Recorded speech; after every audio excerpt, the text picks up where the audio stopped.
Good evening বন্ধুরা, কেমন আছো তোমরা সবাই? ক্রিস রূপ ব্লগের আরো একটি ভিডিওতে তোমাদের সকলকে স্বাগত। এখন বাজে হচ্ছে সন্ধ্যা 6:30। তো এইমাত্র আমি জাস্ট সন্ধ্যা টন্ধ্যা দিয়ে আসলাম।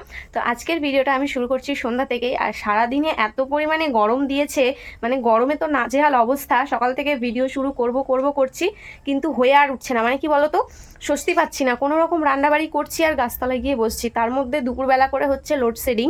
তো প্রচণ্ড পরিমাণে অস্বস্তির মধ্যে ভুগছি আমরা।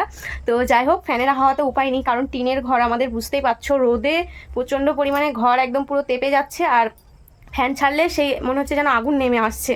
আর আমাদের পাশে যে আমবাগানটা ছিল সেটা তো তোমরা জানোই, কেটে দিয়েছে। তো সেই কারণে ঘরটা একদম চারিদিক দিয়ে রোদ পড়ছে আর প্রচণ্ড পরিমাণে গরম হয়ে যাচ্ছে। এই যে দেখো, এখনও আমি কথা বলতে বলতে হাঁপিয়ে যাচ্ছি। তো যাই হোক, এইমাত্র আমি সন্ধ্যা টন্ধ্যা দিয়ে ঘরে আসলাম। আর এই যে এদিকে পিকলু পড়তে বসেছে, ওকে অনেকক্ষণ আগেই পড়তে বসিয়েছিলাম। তো যাই হোক, ওর পড়া প্রায় শেষের দিকে। আর সকাল থেকে ভিডিও করব ভাবছিলাম, কিন্তু হয়নি। তো সন্ধ্যাবেলাতে একবারে শুরু করে নিলাম। আর আজকে আমরা এক জায়গায় যাব, তো সেটাও তোমাদের সঙ্গে শেয়ার করব। তো একটু আগেই তোমাদের দাদাভাই মানে ফোন করেছিল, তো বললো যে রেডি হতে। তো চলো আমি আরও একবার মুখে হাতে জল দিয়ে আসি, দিয়ে রেডি হয়ে নিই। তো কোথায় যাচ্ছি, কি করতে যাচ্ছি, সবটাই তোমাদের সঙ্গে শেয়ার করব। ঠিক আছে, সকাল থেকে তো শেয়ার করতে পারিনি কোনো কিছুই, তো ভাবলাম সন্ধ্যাবেলাটা একটু তোমাদের সঙ্গে কাটাই। আর যেখানে যাচ্ছি সেটাও তোমাদের সঙ্গে শেয়ার করব। তো চলো সঙ্গে থাকো, দেখতে থাকো ভিডিওটা। ফটাফট আমরা রেডি হয়ে নিই। আর তো বন্ধুরা, আমি এদিকে হাত মুখ ধুয়ে চলে এসেছি। আর এখানে দেখো, পিকলুর জন্য একটা গেঞ্জি আর প্যান্টের সেট বার করে নিলাম, হাফ হাতা।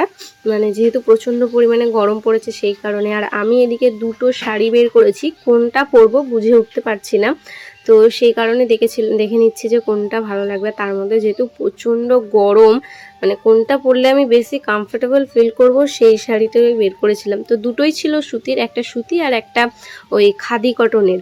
তো তারপরে ভাবলাম যে না, যেখানে যাচ্ছি সেই জায়গাটায় ওই লাল শাড়ির থেকে হলুদ শাড়িটাই বেশি স্যুট করবে। তো সেই কারণে ওই লাল কালো যে সুতির শাড়িটা ছিল সেটা আবার ভরে দিলাম। তো তারপরে ভাবলাম যে শাড়ি পরার আগে চুল টুলগুলো বেঁধে নিই, কারণ আমার শাড়ি পরার থেকেও চুল আঁচড়াতে বেশি দেরি হয়। কারণ বুঝতেই পারছো, বড় চুল আর গরমের মধ্যে না সারাদিন যেভাবে জড়িয়ে পল্টে রেখে দিই, তাতে প্রচণ্ড পরিমাণে চুলের ক্ষতি তো হয়ই, কিন্তু প্রচণ্ড পরিমাণে জট বেঁধে যায়।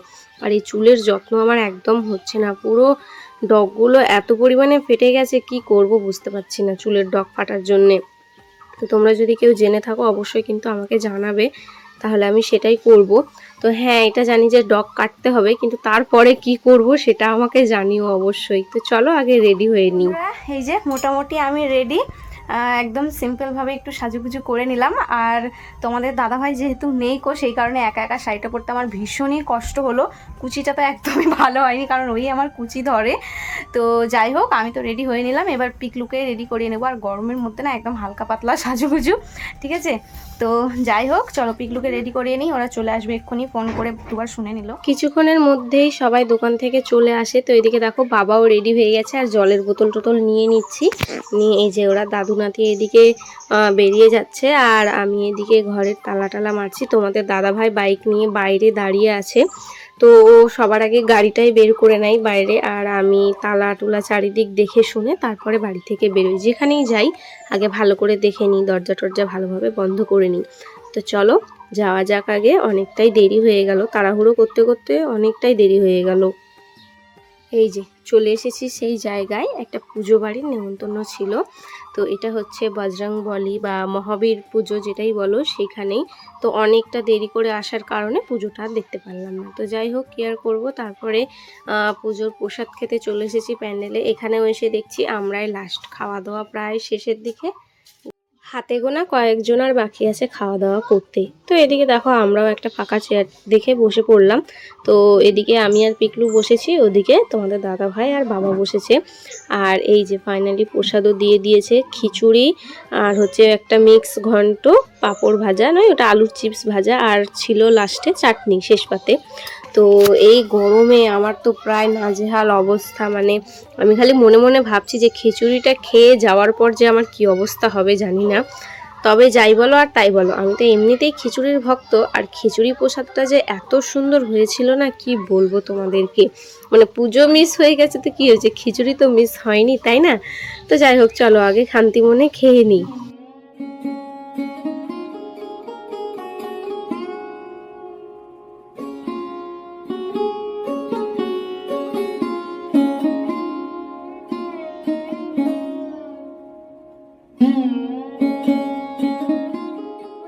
বন্ধুরা, কেমন আছে তোমরা সবাই? ক্রেজি রূপু ব্লগের আরও একটি ভিডিওতে তোমাদের সকলকে স্বাগত। না, ক্রেজি রূপু ব্লগের আরও একটি ব্লগে নয়, কালকে সন্ধ্যার ভিডিওতে তোমাদেরকে আজকে সকালবেলায় স্বাগত। তো যাই হোক, কালকে রাত্রে বাড়ি ফিরতে অনেকটা রাত হয়ে গেছে। এখন বাজে হচ্ছে সকাল 7টা 10। তো উঠতে একটু দেরি হয়ে গেছে। কালকে খাওয়া দাওয়ার পরে ওখানে আবার কীর্তন হচ্ছিলো, তো বাবা কীর্তনে ছিল, তো যার কারণে আমরা সবাই একসাথে এসেছি, অনেকটা রাত হয়ে গেছিলো। তো সেই কারণে বাড়িতে এসে আর কোনোরকম কোনো ভিডিও করিনি। আর এই সকালবেলায় দেখো কি পরিমাণে রোদটাই না উঠেছে, মানে গরমের তো যাতা অবস্থা। তো যাই হোক, সকালবেলা ঘুম থেকে উঠে আগে একটু কাজ করে নিলাম, ঘর বারান্দাগুলো ঝাড় দিয়ে নিয়েছি, উঠানটা ঝাড় দিয়ে নিয়েছি। তো তোমাদের দাদাভাই চলে গেল, বাবা তো আগেই চলে গেছে দোকানে। মানে বাবার ব্যাপারটা আমি বুঝতে পারি না, জানো তো, কোন সকালবেলায় উঠেছে, মানে এত রাত করে ঘুমায়, তাও সকালবেলায় যে কী করে ওঠে কে জানে। তো যাই হোক, সকালবেলায় একটু বাইরের দিকে আসি। এই গাছগুলো না দেখলে না আমার হয় না। ওই গাছগুলো, লেবু গাছটায় কয়েকটা ভালোই লেবু ধরেছে, কয়েকটা নয়, 2টো পেরে খাওয়াও হয়েছে, 2টো না 3টে। তো আর আম গাছটাতে 3টে আম হয়েছে, অনেকগুলো আম হয়েছিল, কিন্তু 3টে আছে। আর বাবা এদিকে তো আসাই যাচ্ছে না। তো যাই হোক, এখন ঘরের ভিতরে যাই, গিয়ে কাজকর্মগুলো করে নিই, পরে যত বেলা হবে তত কাজকর্ম করতে অসুবিধা হবে। তো হ্যাঁ, এবার তোমাদেরকে আমি বসে যেন পাতার বস্তা আছে, যে এই বস্তাটার মধ্যে বসে গল্প করি। হ্যাঁ, তো যাই হোক, যেখানে কালকে গেছিলাম ওটা হচ্ছে ময়ামারিতে। তোমাদেরকে তো বললামই যে ওটাই মানে শ্বশুরমশাই পৈতৃক ভিটা আর কি, ওদিকেই। তো সেখানেই যত আত্মীয় স্বজন রয়েছে। তো কালকে ওখানে পুজো ছিল, বজরংবলী, তারপরে মহাবীরের পুজো। তো বেশ ধুমধাম করে হয়, তবে আমাদের যেতে না অনেকটাই দেরি হয়ে গেছে, কারণ দোকান বন্ধ করে এসেছে আর রেডি হয়েছি, তারপরে গেছি অতটা দূর। তো সেই কারণে এবার আমাদের জন্য তো আর পুজোর সময় থেমে থাকবে না। তো সেই কারণে পুজোটা আগে হয়ে গেছিলো, পুজোটা দেখতে পাইনি। এর 8 বছর যখন গেছিলাম তখন আবার সকাল সকাল গেছি, পুজো টুজোর সমস্তটা দেখে এসেছিলাম। তো যাই হোক, বিকাল থেকে না সন্ধ্যার থেকে পুজো শুরু হয়ে গেছিলো, সেই কারণে পুজোটা দেখতে পাইনি। তবে প্রসাদ টোসাদ খেয়ে কীর্তন টির্তন দেখেছি, দারুণ দারুণ হয়েছিল প্রসাদটা। তো হ্যাঁ, এবার বলি, ওটা হচ্ছে আমার একটা কাকা শ্বশুরের বাড়ি, মানে আমার শ্বশুরমশাইয়ের পিস্তুতো না মাস্তুতো কিছু একটা হবে, মানে মাস্তুতো দাদার বাড়ি আর কি, আমার সঠিক জানা নেই, পিসি না মাসি।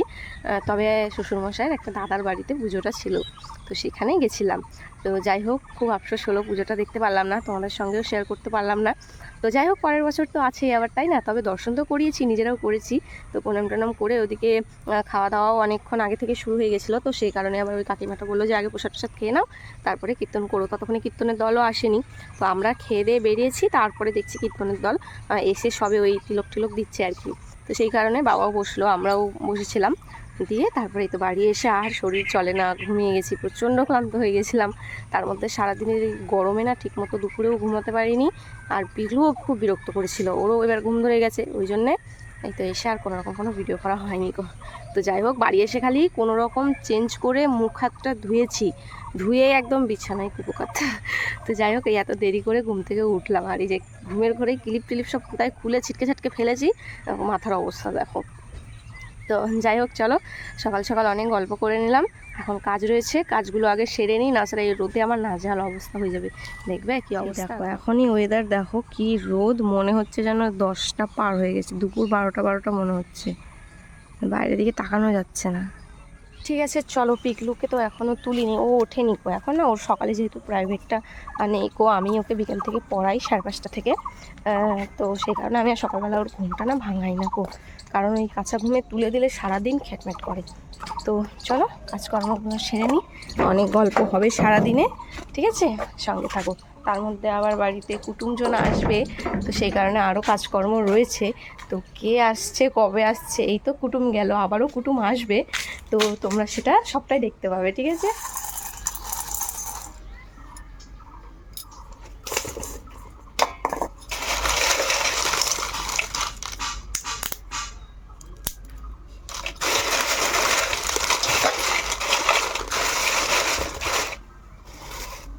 মায়ের পাঠানো আলুগুলো দিয়ে কতগুলো পাঁপড় বানিয়ে নিয়েছি, দেখো। শুধু এইগুলোই নয়, তোমাদের দাদাভাই বললো ঝুড়ো পাঁপড় খাবে, ওই জন্য একটু ঝুড়ো ঝুড়ো করেছি। কালকে সকালে এগুলো দিয়েছিলাম, এত রোদ, এক রোদেই শুকিয়ে গেছে। আর এর আগের দিনেও করেছিলাম, এই যে এখানেও হয়েছে এতটা। আর মা যেগুলো পাঠিয়েছিল সেগুলো হচ্ছে যে এই কৌটোটায় ট্রান্সফার করে নিয়েছি, আর এইটুকুই আছে। এগুলো হচ্ছে মা যেগুলো বানিয়ে পাঠিয়েছিল সেগুলো। আর এটা আমি বানিয়েছিলাম হচ্ছে, কালকে এটা করলাম, পরশু দিন, তার আগের দিন এই পাঁপড়টা করেছি। এটা বেলা যেয়ে মানে 12টার পরে পাঁপড়টা দিয়েছি, ওই জন্য শুকায়নি। তো পরশু দিন আবার শুকিয়েছে, আর এটা কালকে এক রোদেই শুকিয়ে গেছে। তো এগুলো একবারে কোটোর মধ্যে তুলে রাখি, আর আরও বেশি করে বানিয়ে নিচ্ছি, কারণ হচ্ছে তোমার আলুগুলো না আমরা সবগুলো খেতে পারবো না, 3টে মানুষ আর কত আলু খাবো, তো পচে পচে যাবে নাকি, অত কষ্ট করে ভাই নিয়ে আসলো, ওই জন্য পাঁপড় করে নিচ্ছি। পাঁপড় করে রাখলে অনেক দিন ধরে খেতে পারবো। আর এখন তো আমার সমস্ত কাজ হয়ে গেছে, টিকলু যেহেতু এখনও ওঠেনি, রান্নাবান্নার দেরি আছে, এখন 8টাও বাজে মতো। আর কালকে যেহেতু নিমন্ত্রণ ছিল, রান্নাবান্না রাতের হয়নি, ওই জন্য বাসন কোসন খুব একটা বেরোয় নিত। তো যাই হোক, তার মধ্যে আমার শাশুমা আবার আসবে, তো কটা পাঁপড় দিয়ে পাঠাবো, ওই জন্যে আরও বেশি করে বানিয়ে রাখছি। তো ওই কটা তুলে দিয়ে আবার বানাতে বসবো। কি সুন্দর শুকিয়েছে, আর এর আগেরটা এক রোদে শুকায়নি বলে কালো হয়ে গেছে, যে নিচের পাঁপড়গুলো, আর এগুলো কালারটা কি সুন্দর সাদাই আছে। হলুদ খুব বেশি দিইনি, হলুদ বেশি দিলে না কালো হয়ে যায়, ভেঙেও গেছে কয়েকটা। এখন ব্যাপার হলো এই ঝুড়োগুলো রাখবো কার মধ্যে। 2 দিন পাঁপড় বানিয়ে আমার কোটো ভরে গেল। এখন আরেকটু বানাবো, এইগুলো বাড়িতেই থাকবে, এগুলো কাউকে দেবো না, আর যেগুলো এখন বানাবো ওগুলো দিয়ে পাঠাবো। তো যাই হোক, চলো এইটার কৌটো করতে হবে এখন। কেরি ব্যাগে রাখবো নাকি, কৌটো আছে, ধোয়া নেই, খালি করতে হবে কৌটোগুলো। যে দেখো এখানে রাখলাম, পরে তুলে দেবো। এই যে এই জায়গাটা গোটাটায় আলু ভর্তি হয়েছিল, আর বেশি নেই, এই কটাই রয়েছে। আর তো বড় বড়গুলো কয়েকটা বেছে নিয়ে পাঁপড় দিয়ে দেবো, তাহলেই হয়ে যাবে।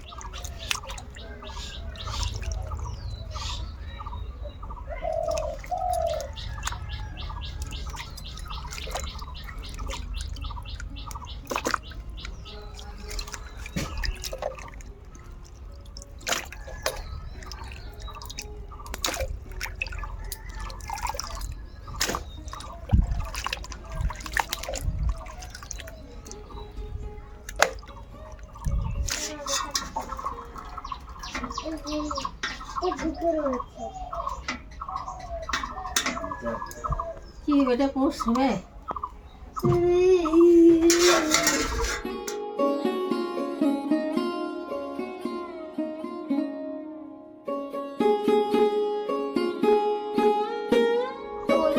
আলুর পাঁপড় আমার একদম রেডি, একদম রেডি বলবো না, এই যে সিদ্ধ টিদ্ধ কমপ্লিট, এবার শুধু রোদে শুকানোর পালা। তো এখনো উঠানে ভালো করে রোদ আসেনি গো, পুরোপুরি খটখটা রোদ আসলে একদম একদিনেই শুকিয়ে যাবে। তো চলো আলুগুলো আগে ভালো করে দিয়ে দিই, আর একটু ঠান্ডা হলে ভালো হতো, কিন্তু ঠান্ডা হওয়ার অপেক্ষা এখানে রাখলে না গরমে গরমে আবার বেশি সিদ্ধ হয়ে যাবে, তো সেই কারণে ফটাফটাকে রোদে দিয়ে নিই। ওদিকে কিছুটা ওগুলো হচ্ছে ঝুড়ো ঝুড়োগুলো বানালাম, ওই যে তোমাদের দাদাভাই ঝুড়ো আলু ওই ঝুড়ো পাঁপড় খেতে চেয়েছে, ওই জন্য ঝুরঝুরিটা বানালাম। তো বেশি ঝুরি করলে না শুকানোর পরে একদম ছোট ছোট হয়ে যায়, তখন আর ভালো লাগে না, ওই জন্য একটু মোটা মোটা করেই ঝিরি আলুটা দিলাম। চলো এগুলো আগে মেলে নিই, প্রচণ্ড গরম লাগছে আমার।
বন্ধুরা এই যে হয়ে গেছে আমার সব পাঁপড়গুলো মেলা, তো মোটামুটি ভালোই রোদ পড়ে গেছে, ওই জন্য কেমন যেন লাগছে। তো যাই হোক চলো এখন আমি এবার মুখ টুক ধুয়ে ভালো করে ফ্রেশ হয়ে নেবো, কারণ আমি এখনও মুখও ধুইনি, সকালবেলা পাঁপড় করতেই ব্যস্ত হয়ে গেছিলাম। তো এখন বাজে হচ্ছে 9টা 15। তো মুখ টুক ধুয়ে আগে একটু কিছু খাবো, খিদে পেয়ে গেছে, দিয়ে তারপরে রান্না বসাবো। তো যাই হোক চলো, কালকে সন্ধ্যার থেকে ভিডিওটা শুরু করেছিলাম, তো এখনও চালিয়ে যাচ্ছি। তো চলো এখন আর আমার সেরকম কোনো কাজ নেই, শুধু রান্নাটা বাকি আছে, তারপরে স্নান করে পুজো টুজো দিয়ে নেবো। তো চলো আজকে তাহলে ভিডিওটা এখানেই শেষ করছি। কেমন লাগলো অবশ্যই কিন্তু কমেন্টে জানাবে, ভালো লাগলে একটা লাইক করে আমার পাশে থাকবে। সবাই ভালো থাকবে, সুস্থ থাকবে, সাবধানে থাকবে। দেখা হচ্ছে খুব শিগগিরই পরের একটা ব্লগে। আজকের মতো সবাইকে টাটা।